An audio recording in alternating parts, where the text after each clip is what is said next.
ഞാൻ സ്നാപ്ചാറ്റിൽ നിന്ന് ഒരു ഫിൽറ്റർ ഡൗൺലോഡ് ചെയ്തതെന്നാണ്. കൊള്ളാം. എൻ്റെ കണക്ക് ഹൂഡഡ് ഐസ്, ചിലർ അതിനെ പട്ടിക്കണ്ണെന്നൊക്കെ വിളിക്കും. Never listen. എന്നെപ്പോലെ ഹൂഡഡ് ഐസ് ഉള്ളവർക്ക് എങ്ങനെ ഐലൈനർ നല്ലപോലെ എഴുതാം, അതാണ് ഞാൻ ഇന്ന് പഠിപ്പിക്കാൻ പോകുന്നത്.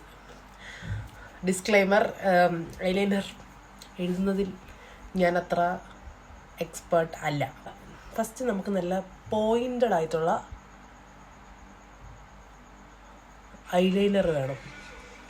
ഞാൻ ഇൻസൈറ്റിൻ്റെയാണ് എടുത്തേക്കുന്നത്, ഇൻസൈറ്റിൻ്റെ വാട്ടർ പ്രൂഫ്. സ്വാമി എന്താ കുറച്ചിങ്ങനെ വലിച്ചു കൊടുക്കുക,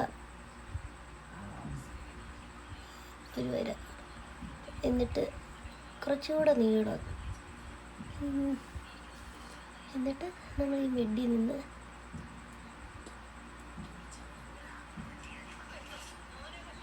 ജോയിൻ ചെയ്ത് കൊടുക്കുക. അപ്പോൾ ഒരു ഭംഗിയില്ലേ അല്ലേ?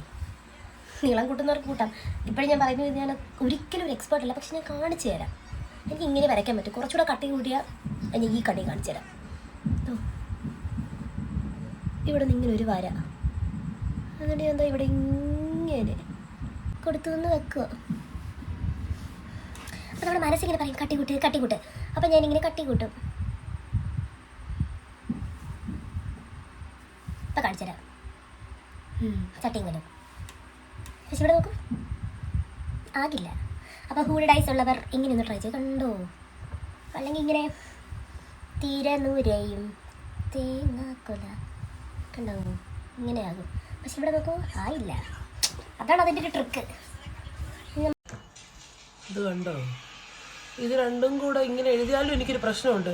തുറന്ന് കുറച്ചു നേരം കഴിയുമ്പോൾ ഇത് രണ്ടും കൂടെ ഒട്ടിപ്പിടിക്കും. സോ ഇങ്ങനെ എഴുതലേ നിർവാഹമുള്ളൂ. അടുത്ത ജന്മത്തിലെങ്കിലും ദൈവം നല്ലൊരു കണ്ണ് തന്ന് അനുഗ്രഹിക്കണേ എന്നാണ് എൻ്റെ പ്രാർത്ഥന. മത്തങ്ങ മൂക്കും എന്തോ ഒരു കണ്ണും, പക്ഷെ കൊള്ളാം, എൻ്റെ മുഖത്തിനത് സ്യൂട്ട് ചെയ്യുന്നുണ്ട്. അപ്പോൾ അത്രയുള്ള വീഡിയോ. ബൈ.